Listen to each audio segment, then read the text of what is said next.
ಚಿತ್ರದುರ್ಗ ಜಿಲ್ಲೆಯ ಹಿರಿಯೂರು ತಾಲೂಕಿನ ಹುಳಿಯಾರ್ ರಸ್ತೆಯಲ್ಲಿನ ಪೌದಿಯಮ್ಮ ಭಗವತಿ ಅಮ್ಮನ ದೇವಸ್ಥಾನಕ್ಕೆ ತಿರುಗುವ ತಿರುವಿನಲ್ಲಿರುವ ಸೇತುವೆ ಭೂಮಿಯಿಂದ ಬೇರ್ಪಟ್ಟು ಸಾರ್ವಜನಿಕರಿಗೆ ಅಪಾಯಕಾರಿಯಾಗಿ ಪರಿಣಮಿಸಿತ್ತು.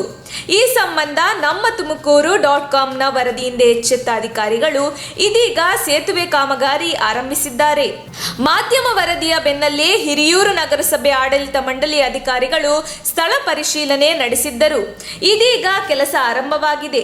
ಪ್ರಮುಖ ರಸ್ತೆಯಲ್ಲೇ ಸೇತುವೆ ಬಾಯಿ ತೆರೆದು ಪ್ರಾಣ ಬಲಿಗಾಗಿ ಕಾಯುತ್ತಿತ್ತು. ಆದರೆ ಈ ಬಗ್ಗೆ ಸಂಬಂಧಪಟ್ಟವರು ಬೇಜವಾಬ್ದಾರಿಯಿಂದ ವರ್ತಿಸುತ್ತಿದ್ದರು. ಈ ಸಂಬಂಧ ಸವಿವರವಾದ ವರದಿಯನ್ನು ನಮ್ಮ ತುಮಕೂರು .com ವರದಿ ಮಾಡಿದ್ದು, ಈ ವರದಿಯಿಂದ ಎಚ್ಚೆತ್ತುಕೊಂಡ ಅಧಿಕಾರಿಗಳು ಇದೀಗ ರಸ್ತೆ ದುರಸ್ತಿ ಕಾರ್ಯ ಆರಂಭಿಸಿದ್ದಾರೆ. ಇಲ್ಲಿನ ರಸ್ತೆ ಕೂಡ ಹೊಂಡಗುಂಡಿಗಳಿಂದ ತುಂಬಿದ್ದು ವಾಹನ ಪ್ರಯಾಣಿಕರ ಪ್ರಾಣದ ಜೊತೆಗೆ ಚೆಲ್ಲಾಟ ಆಡುವಂತಿತ್ತು. ಶಾಲಾ ಮಕ್ಕಳು, ಮಹಿಳೆಯರು ಸೇರಿದಂತೆ ಸಾರ್ವಜನಿಕರು ಈ ರಸ್ತೆ ಅವ್ಯವಸ್ಥೆಯಿಂದ ಕಂಗೆಟ್ಟಿದ್ದರು. ಇದೀಗ ನಮ್ಮ ತುಮಕೂರು .com ವರದಿಯಿಂದ ಎಚ್ಚೆತ್ತುಕೊಂಡಿದ್ದು ಸಾರ್ವಜನಿಕರ ಸುರಕ್ಷತೆಗೆ ಕ್ರಮ ಕೈಗೊಳ್ಳಲಾಗಿದೆ. ಹಲವು ವರ್ಷಗಳಿಂದ ಈ ಸಮಸ್ಯೆ ಇಲ್ಲಿ ಜೀವಂತವಾಗಿತ್ತು. ನಮ್ಮ ತುಮಕೂರು ಮಾಧ್ಯಮವು ಸಾರ್ವಜನಿಕರ ಹಿತಾಸಕ್ತಿಯಿಂದ ಈ ವರದಿ ಪ್ರಕಟ ಮಾಡುವ ಮೂಲಕ ಬಹು ವರ್ಷಗಳಿಂದ ಸಾರ್ವಜನಿಕರು ಅನುಭವಿಸುತ್ತಿದ್ದ ಸಂಕಷ್ಟಕ್ಕೆ ಕೊನೆಗೂ ಮುಕ್ತಿ ದೊರಕಿದಂತಾಗಿದೆ.